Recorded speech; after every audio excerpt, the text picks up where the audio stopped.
같이 기도하시겠습니다.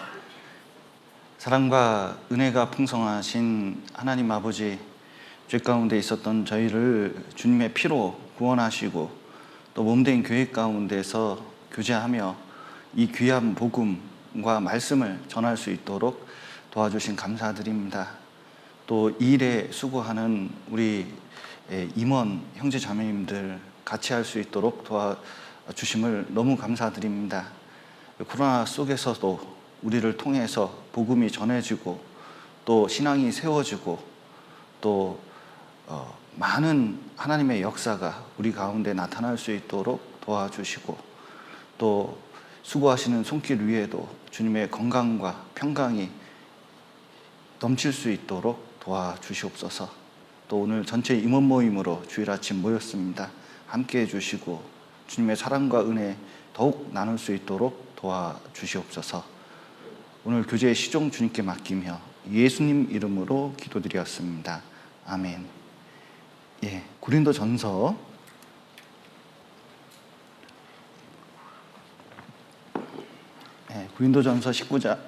1장 고린도전서 1장 19절부터 25절까지 제가 천천히 읽어드리겠습니다.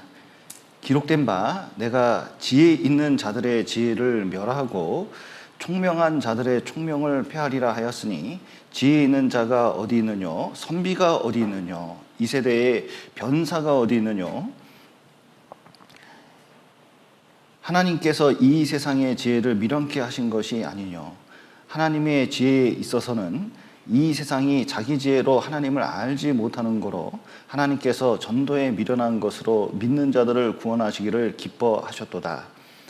유대인은 표적을 구하고 헬라인은 지혜를 찾으나 우리는 십자가에 못 박힌 그리스도를 전하니 유대인에게는 꺼리끼는 것이요 이방인에게는 미련한 것이로되 오직 부르심을 입은 자들에게는 유대인이나 헬라인이나 그리스도는 하나님의 능력이요 하나님의 지혜니라. 하나님의 미련한 것이 사람보다 지혜 있고 하나님의 약한 것이 사람보다 강하니라. 전체 임원 모임 때는 고린도전서를 계속 배워가고 있습니다.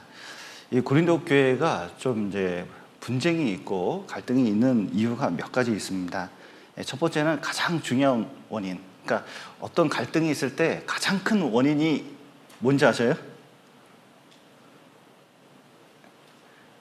첫 번째 원인, 육신입니다. 육신. 그러니까 다른 사람에게 문제가 있는 게 아니라 사실은 가장 근본적인 걸 보면 내 자존심이나 내 생각이나 또 이렇게 여러 가지 이제 육신적인 것이 걸려 있을 때, 뭐 예를 들어서 돈이라든지 뭐 등등 명예라든지 이런 것이 걸려 있을 때 갈등이 일어나는 경우가 많이 있거든요. 그러니까 고린도전서에서 가장 먼저 언급하는 것 중에 하나가 뭔가 갈등이 있을 때는 다른 사람의 문제점보다는 자신의 성격에 뭐가 문제가 있는지를 보라는 거예요. 이게 육신입니다. 그리고 두 번째는 나는 바울에게, 나는 베드로에게, 나는 아볼로에게, 나는 그리스도에게 속했다 이렇게 이제 주장하면서 자꾸 사람을 강조하죠.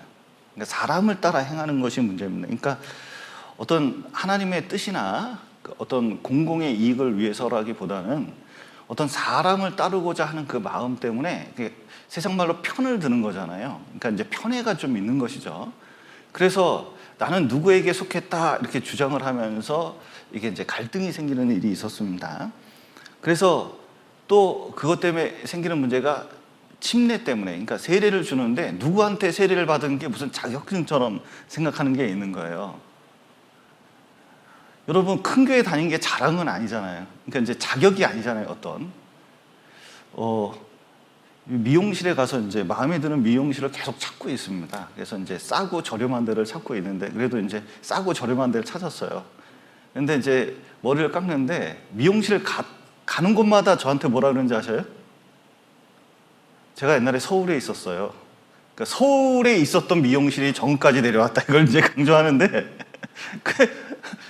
뭐 그럴 수도 있는데 저도 서울 미용실 가봤지만 그게 그거예요. 그러니까 이제 뭔가 이렇게 어떤 방식이나 어떤 그 큰 데서 하면 그것이 이제 좋은 건지 아는데 그런 거는 아니라는 겁니다.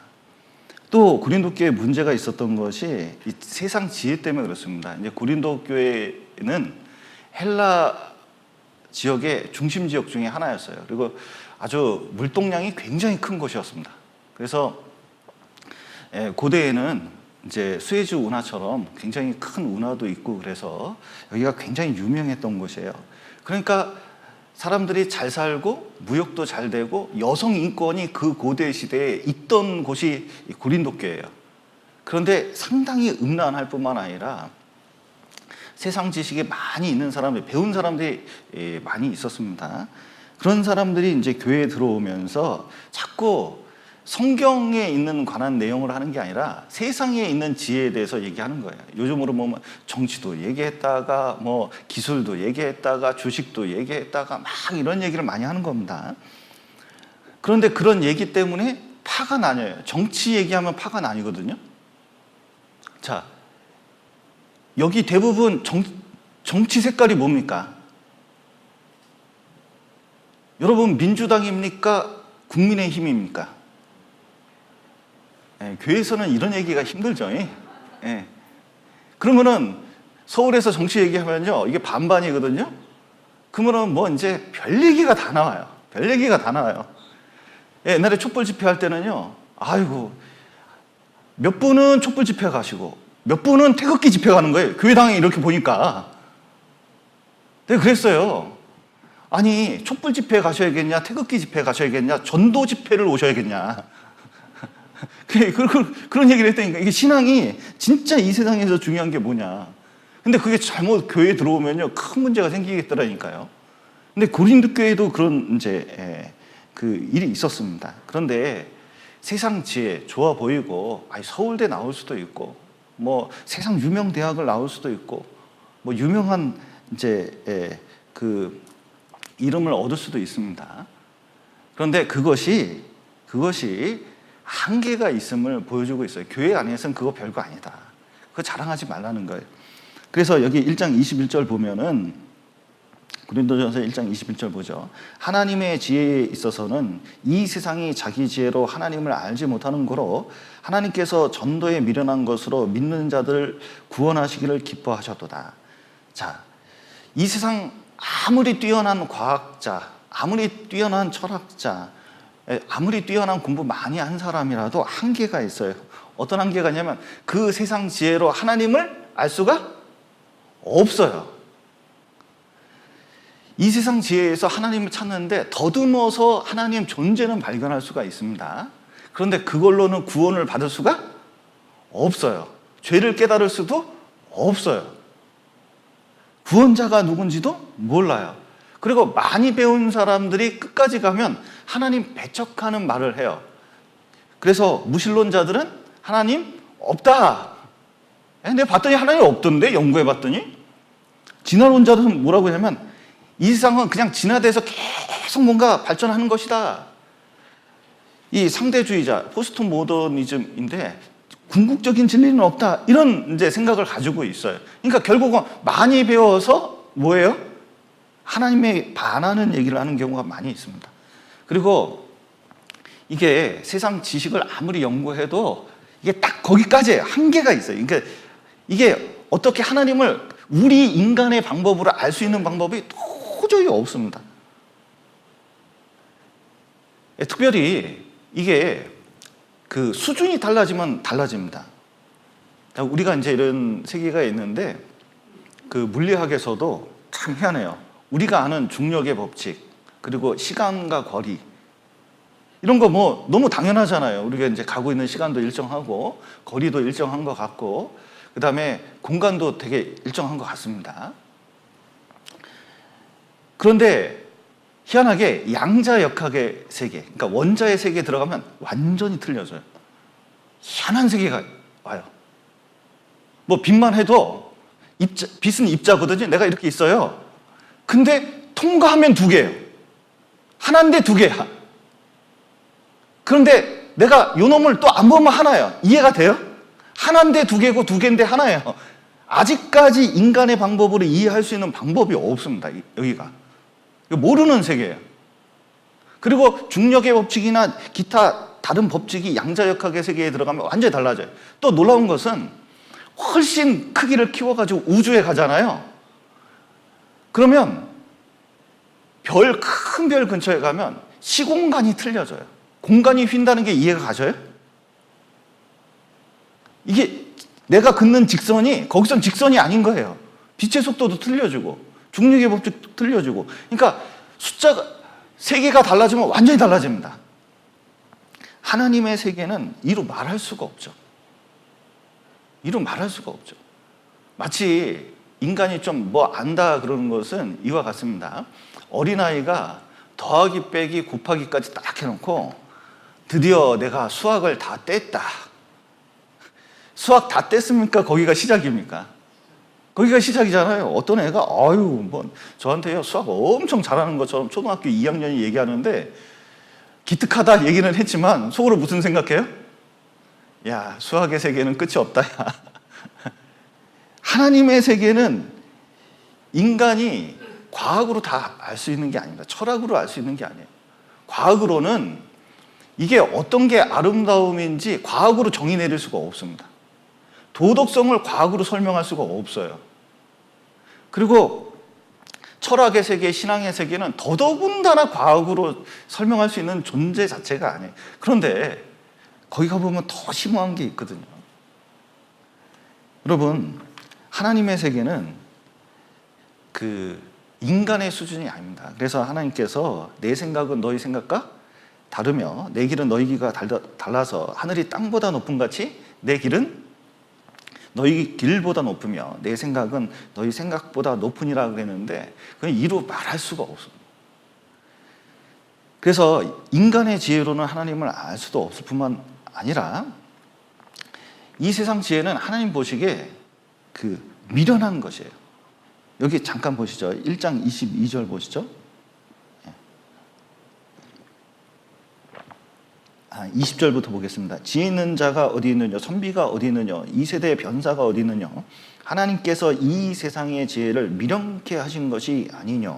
22절, 유대인은 표적을 구하고 헬라인은 지혜를 찾으나. 이제 말씀하셨는데, 유대인은 자꾸 구원의 길을 하나님의 표적에서 찾으려고 하는 경우가 있습니다.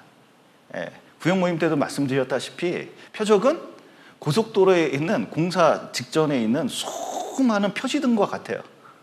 그때 많은 것이 있지만 길은 복잡하고 그리고 속도도 낮춰야 되고 여러 가지 이제 등을 보면서 운전을 해야 되는 불편함이 있습니다. 근데 일단 도로가 완성되면 표지판 하나로 딱 되는 거예요. 성경이 완성되기 전에는 수많은 기적의 역사가 있었지만 그것은 하나님 뜻을 나타내기 위한 방법 중에 하나고, 성경이 완성되고 나서는 분명한 뜻을 전하기 때문에 그렇게 큰 기적이 아예 없다는 것이 아니라 기적들이 불필요합니다. 또 기적에 오용을 하면 하나님을 한 방에 내 소원을 들어주는 분으로 오해할 수가 있어요. 그러면 알라딘의 요술램프처럼 지니처럼 하나님을 생각할 수도 있는 거거든요. 그런데 헬라인들은 어디서 구원의 길을 찾았냐면 이 철학에서 찾았던 겁니다. 그래서 헬라인은 지혜를 찾는데 수많은 철학 그리고 과학, 그때는 뭐 철학이요, 과학하고 예술하고 뭐 이거하고 다 뒤섞여 있어가지고 보면 놀라운 게 많아요. 아리스토텔레스는 지구가 둥근 걸 그때 당시 알았습니다. 그러니까 성경에서 지구가 둥글다고 얘기한 후에 한 500년쯤 지났을까요? 아리스토텔레스가 지구가 둥글다는 걸 알았어요. 어떻게 알았는지 아세요? 배가 멀리 보니까 돛대가 이렇게 가라앉는 걸 보고, 또 하나는 달을 봤더니 달의 그림자가 지잖아요. 동그랗다가 이게 없어지잖아요. 그 그림자라고 생각했어요. 무슨 그림자? 지구 그림자. 아리스토텔레스가 그렇게 생각했습니다. 지구 그림자를 봤더니 보면 달에 비친 거 보니까 동그랗잖아요. 지구는 동그랗다고 얘기했어요. 그러니까 보통 사람들이 아니에요, 이 사람들 보면. 그때 당시 지식을 보면요, 과학적인 지식도 대단한 데다가 과학기술도 대단하고 그리고 철학도 한 내용을 보면 야, 인간이 그때 당시에 이렇게까지 생각을 했구나 싶은 게 있어요. 그래서 그런 얘기를 들어보면 야, 많이 배운 사람이구나 그런 생각이 좀 들 정도예요. 그런데 제가 대학교 1학년 때 인생이 뭔지, 진리가 뭔지 이게 되게 궁금해가지고 그 철학을 수강을 이제 교양으로 신청을 했습니다. 예, 이제 오자마자 철학 선생님한테 물어봐야겠다. 철학이 뭔지, 인생이 뭔지, 진리가 뭔지 요 세 가지는 내가 꼭 질문을 한번 해봐야 쓰겄다. 해가지고 딱 하는데 철학 교수님이 들어오자마자 이게 여기 온 사람 중에서는 인생이 뭔지, 진리가 뭔지, 철학이 뭔지 물어볼 사람이 분명히 있을 거라고. 어떻게 알았지? 깜짝 놀랐어요. 그런데 철학은 그런 거에 답해주는 학문이 아니라는 거예요. 진리가 뭔지, 인생이 뭔지, 철학이 뭔지 알아가는 게 철학이라는 거예요. 전 공대생이잖아요. 그래서요, 바로 드롭시켰습니다. 그러니까 그냥 안 들어버렸어요. 왜냐하면 정답 없는 걸 뭘 찾아봐서 5천 년 동안 찾았는데 정답이 없는 거예요. 그럼 지금 찾는다고 답이 나오겠어요? 그런데 성경 배우고 알았어요. 해답은 너무 하나님께서 분명히 내려주셨는데 그걸 안 보고 인간의 지혜로는 이게 알 수도 없고 또 그걸 안다고 해서 여러분 철학 많이 배운 사람이 도덕성이 달라지거나 그리고 인간에게 무슨 자비를 베푼다든지 그런 게 아닙니다. 그리고 구원의 길도 몰라요. 그냥 이런 얘기 저런 얘기 할 뿐이에요. 그래서 유대인은 표적이 나타나면 대단한 걸로 생각하고 헬라인은 지식을 가지면 그것이 대단한 것이라고 생각을 하지만 오히려 나중에 보면 전도할 때 기적을 체험한 사람이 구원받기 어렵습니다. 특히 순복음교회 방언한 사람 얘기해보면 맨 방언 얘기만 하지 구원 얘기해도 못 알아들어요. 그리고 공부 많이 한 철학하는 사람이나 과학하는 사람하고 이제 상담을 하다 뭐 엄청 오랫동안 얘기해야 돼. 못 알아들어요. 왜냐면 그 지식이 자기 구원받는데 방해를 하는 거예요. 그러니까 하나님 보시기에는 어떤 거예요? 사람 보기엔 똑똑해 보일 수 있는데 하나님 보시기에는 어때요? 미련해도 이런 곰퉁이가 없는 거예요. 너무 분명한 사실을 보여줘도 그 지식으로 이해를 못하는 거예요. 그래서 하나님께서는 세상 지혜를 미련케 했습니다. 그러니까 무슨 뜻이냐면 선을 거놨다. 그걸로 하나님을 알 수 있는 구원의 길을 찾을 수 있는 그 길을 자기 지혜로 알 수 있을까요? 뭐랄까요? 도저히 알 수가 없어요. 그리고 이 세상 지혜가요 참 희한한 게 하나님의 그 선한 지혜하고 세상 지혜하고는 많이 차이가 있습니다. 여기 한번 야고보서 보실까요? 야고보서 3장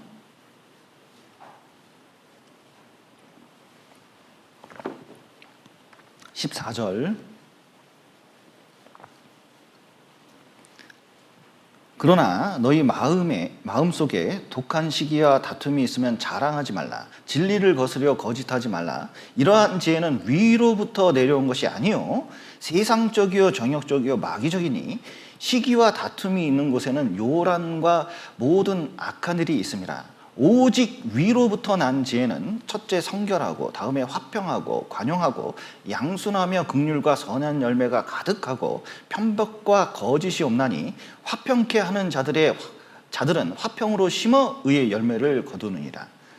자, 보십시오. 이 세상 지혜는 세상 사람들이요 권력과 돈을 얻기 위해서 얼마나 노력을 합니까? 그리고 서울대 들어가기 위해서 얼마나 세상 사람들이 생각하지 못한 그런 머리를 쓰는지 몰라요.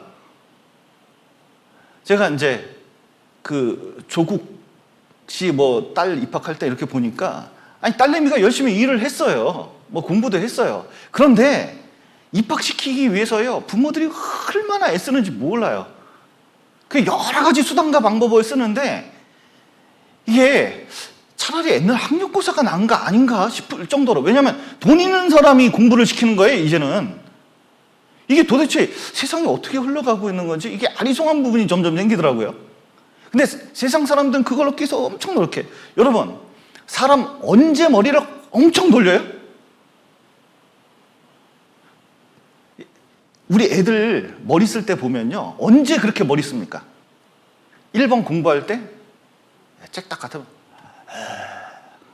진짜 공부했을 때는 머리가 저절로 저하되는, 기능이 저하되는 것 같아요. 근데 언제 머리 써요? 엄마한테 돈 타낼 때. 어떻게 하면 돈 타낼까? 어떻게 하면은 이거 가지고 게임을 할까?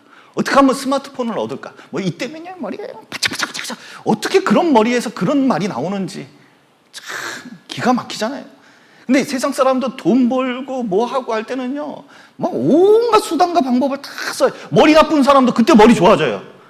그러니까 세상적이요 정욕적이요 마귀적인 거예요. 이게 죄가 들어있어요.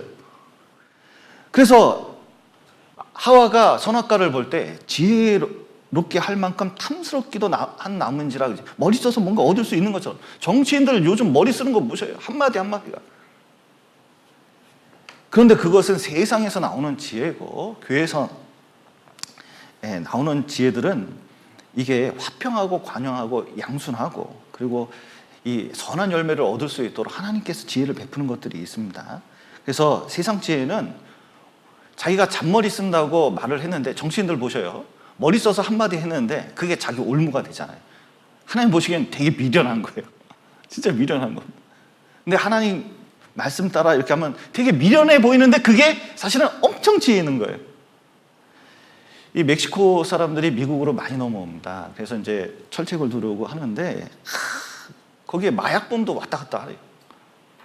그러니까 이제 경계선에 있는 그 경찰 하나가 크리스찬인데 막 이제 그 잡으러 가는데 마약범이 쥐도 새도 모르게 이제 숨는다는 거예요. 근데 어느 날 보니까 나귀를 가지고 이렇게 하는데 나귀만 달랑 남은 거예요. 이걸 어떻게 잡을까 하면서 막 쫙 기도하는데 뭐냐면, 나귀는 자기 구유를 알건만은, 이사야 성경에 다 그게 있잖아요. 이게 생각나는 거예요. 궁격. 그래서 이제 나귀를 굶겨가지고 한참 놨더니 어디로 찾아가요? 주인이 있는데. 그래 일망타진했다는 유명한 이게. 여러분, 세상 지혜는 미련한 게 많은데 하나님의 지혜는 그렇지 않습니다. 그리고 결국은 세상 지혜는 고린도전서 1장 19절 한번 보시죠.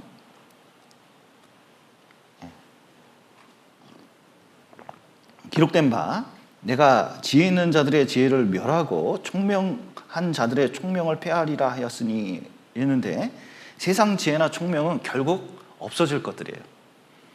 어떤 사공이 세 사람을 태우고 강을 이렇게 건너는데 한 사람이 물었습니다. 사공, 과학을 아시오? 그랬더니 이제 과학이요? 노천이라고 공부를 못해가지고 과학이 뭐예요? 인생의 절반을 허비했구만. 사공, 예술을 아시오? 그랬더니 모르겠어요. 예술이 뭔지 난 봐도 모르겠던데 피카소 그림 그게 잘 그린 건지 도저히 모르겠어요. 인생의 4분의 1을 놓쳤구만. 사공, 철학을 아시오? 철학이 들어도 모르겠어요. 인생의 4분의 1을 놓쳤어. 이랬거든요. 배가 한가운데 딱 가는데 여기 선생님들 수영을 아세요? 그랬더니 공부하느라고 내가 언제 수영을 배워? 그러면 인생 모두를 놓쳤어. 배에 구멍 났거든요. 그러면서 이제 뛰어들대요, 강에. 여러분, 이제 죽음의 강을 만났습니다. 이 인생은 항상 죽음 가운데 있을 수 있거든요. 이 죽음 가운데서 진짜 지혜가 뭐냐? 생명 얻는 거, 영생을 얻는 게 이거만큼 중요한 게 없거든요. 그러면 이 세상 아무리 지혜가 있더라도 그거 가지고 영생의 강을 못 넘어요. 죽음의 강을 넘을 수가 없어요. 영생을 얻지도 못해요. 그러면 하늘나라 딱 갈 때, 죽음 건너편에 갈 때 진짜 지혜 있는 사람이 무엇인지 딱 알게 되죠. 그래서 진짜 지혜는 그냥 부분적이고 그리고 조그마한 지혜가 아니라 구원의 길, 생명과 구원을 얻는 하나님을 아는 지혜가 이게 진짜 지혜고 이게 고귀한 것입니다. 그리고 세상 지혜가 나쁜 게 처음에 말씀드린 대로 아는 것 때문에 교회가 나눠진다니까요. 이것처럼 나쁜 게 없어요. 이제 내 말이 맞다. 강대상 색깔이 어떻든 음식에 소금으로 맛을 내건 간장으로 맛을 내건 그렇게 자존심을 세울 것이 있어요. 근데 연구한 사람은 파벌이 나뉘어요. 여러분, 과학 세계에 파벌이 있을까요, 없을까요? 파벌 정도가 아니라 족보가 있습니다. 우리 교수님이 있으면 그 교수에 누가 있고 그 학파는 어떻고 그게 족보가 다 있어요. 근데 그 족보에 선생님 뻘 오면은 가방 들고 다녀야 돼요. 아무리 교수라도. 이게 항상 파벌이 있거든요. 그런데 교회 내에 그런 것들이 들어오면 이게 문제가 생겨요. 여러분, 하나님의 지혜의 가장 큰 특징이, 솔로몬이 하나님께 지혜를 구했을 때 가장 큰 특징이 공동체를 위해서, 이스라엘을 위해서, 사람 구원을 위해서, 올바로 하나님 뜻대로 다스리기 위해서 지혜를 달라니까 지혜뿐만 아니라 많은 걸 주셨잖아요. 근데 솔로몬이 그 지혜를 받고 말년에 어디다 썼어요? 세금 걷어서 자기 마누라들 먹여 살리는데, 거기 딱 쓰니까요, 하나님께서 어떻게 해요? 나라를 나중에 보면 아주 시끄럽게 만들고 경제도 그렇게 좋지가 않았어요. 나중에 자식 때 나라가 쪼개지게 만들어놨어요. 지혜는 하나님의 구원을 위해서 쓸 때 하나님께서 올바른 그 길을 여신다는 걸 알 필요가 있습니다. 그래서 하나님의 지혜는 항상 만민을 구원하는데 하나님께서 주시기 때문에, 먼저 하나님이 요셉을 지혜롭게 했습니다. 왜죠? 만민을 구원하시기 위해서. 기근 때에. 또 다니엘에게 지혜를 주셨습니다. 다니엘에게 왜 지혜를 주셨죠?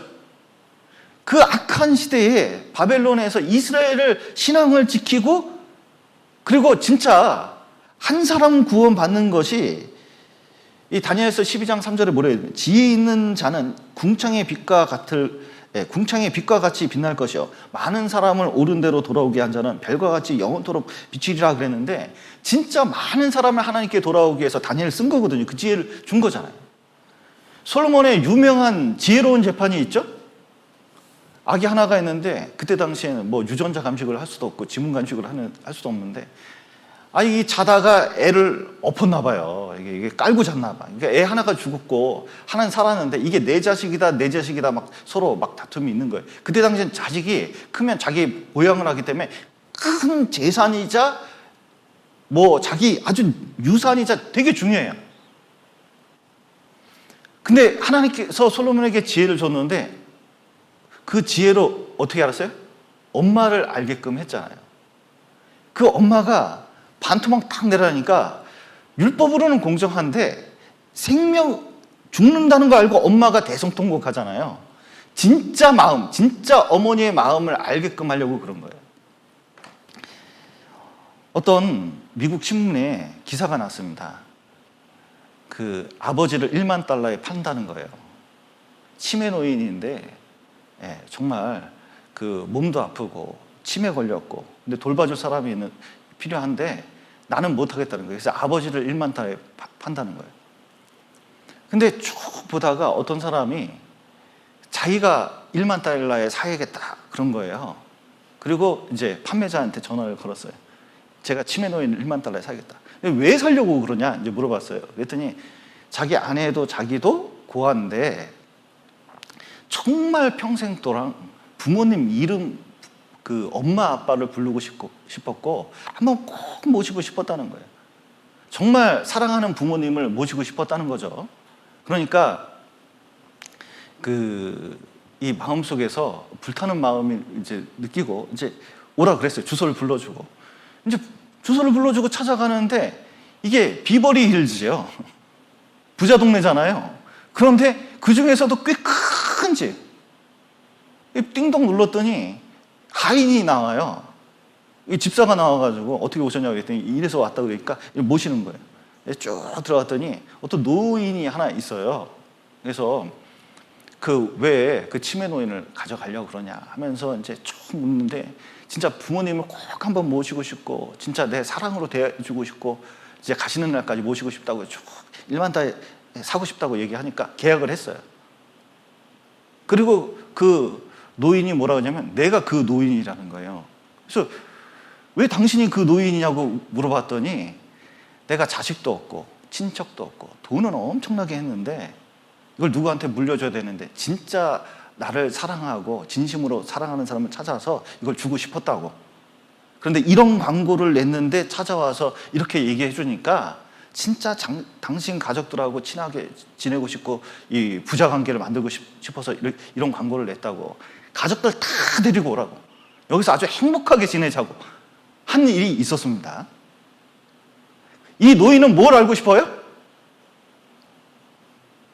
진짜 마음, 그러니까 돈 보고 하는 게 아니라 진짜 그런 공경하는 마음을 보고 싶었잖아요. 하나님께서도 마찬가지입니다. 하늘에 있는 모든 보화가 있고, 그리고 진짜 하나님께서는 모든 것을 주실 수 있는데, 인간이 진짜 하나님을 사랑하는지, 그리고 진정한 마음으로 하나님을 섬기는 마음이 있는지 그것을 알고 싶으셨어요. 그 표시가 뭐냐면 십자가거든요. 진짜 십자가를 받아들인 사람만이 하나님의 마음을 이해하고 사랑할 수 있는 거예요.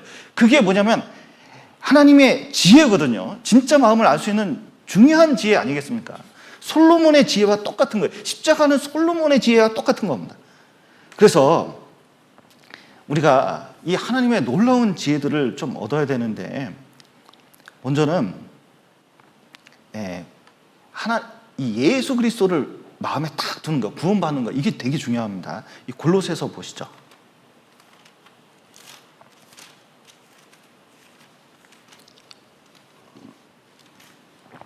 2장 3절. 그 안에는 지혜와 지식의 모든 보화가 감추어 있느니라. 예수님 안에는 지혜와 지식이 아주 가득 차와 있습니다. 아주 빛나는 지식. 진짜 세상에서는 감히 이게 이해할 수 없는 지식들이 있어요. 세상에서는 미련하게 보지만 여기에 정답이 있습니다. 여러분, 우리 인생의 문제도요, 가만히 생각해 보면 십자가에 내가 죽으면 정답이 되는 게 많아요. 근데 내가 죽지 않고 하는 방법을 찾아보면 답이 없는 경우가 많습니다. 그러니까 정말 이 십자가를 이해하고 그리스도를 이해하는 그 마음이 얼마나 중요한지 몰라요. 그리고 지혜를 얻는데 가장 중요한 것 중에 또 하나가 골로새서 3장 16절 보시죠. 그리스도의 말씀이 너희 속에 풍성히 거하여 모든 지혜로 피차 가르치며 권면하고 시와 찬미와 신령한 노래를 부르며 마음의 감사함으로 하나님을 찬양하고 말씀하셨는데, 이 말씀이 지혜입니다. 그러니까 말씀이 풍부하게 거하면 아무리 어린아이라도 똑똑해요.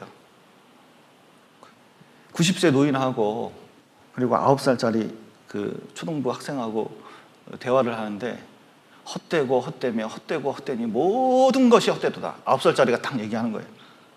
그러면 노인이 쭉 경험해보면서 안 거하고 성경 말씀 한 줄 외운 거하고 누가 더 똑똑한 거예요? 9살짜리가 똑똑한 거예요. 세상에 아무리 지식이 많더라도 이 동네 길은 9살짜리가 더 많이 알 수가 있어요.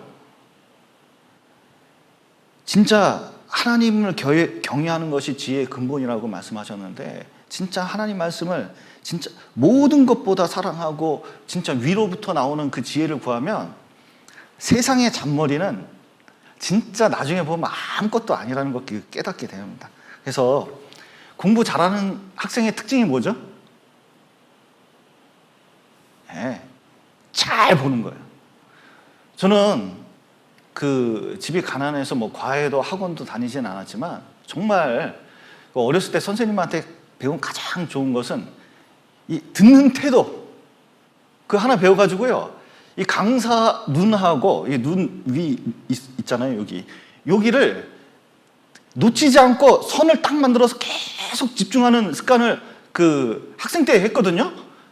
야, 그게 얼마나 사람을 똑똑하게 하는지 몰라요. 그리고 나중에 선생님이 절 대하는 태도가 틀려요. 그러면 모르는 것도 가르쳐 주거든요. 또 그래서 하나님 말씀을 우리가 그렇게 알고자 하는 마음이 얼마나 중요한지 모릅니다. 그리고 지혜로운 자와 동행하면 지혜를 얻고 말씀하셨는데, 미련한 자 사귀면 해를 받는다고 했습니다. 이 교회가 지혜로운 자거든요. 그러니까 이 시대 지혜를 얻는 가장 좋은 방법 중에 하나는 교회와 함께 하는 거고, 또 기도를 통해서 이제 지혜를 얻게 됩니다. 그래서 야고보서에 보면은 이 모든 사람에게 너희 중에 누구든지 지혜가 부족하거든 모든 사람에게 후히 주시고 꾸짖지 아니하시는 하나님께 구하라. 그리하면 주시리라 말씀하셨거든요. 그래서 솔로몬의 지혜도 다니엘의 지혜도 야고보의 지혜도 하나님께 기도해서 얻은 겁니다. 그러니까 기도 안 하면 지혜가 얻기가 힘들어요. 그러니까 알아도 하나님께 내가 정말 지혜를 얻을 수 있도록 기도하는 것이 굉장히 필요합니다. 그래서 우리가 좀 이 마지막 시대에 지혜로운 종이 돼서 하나님께 많은 상을 얻는 사람들이 되었으면 좋겠습니다.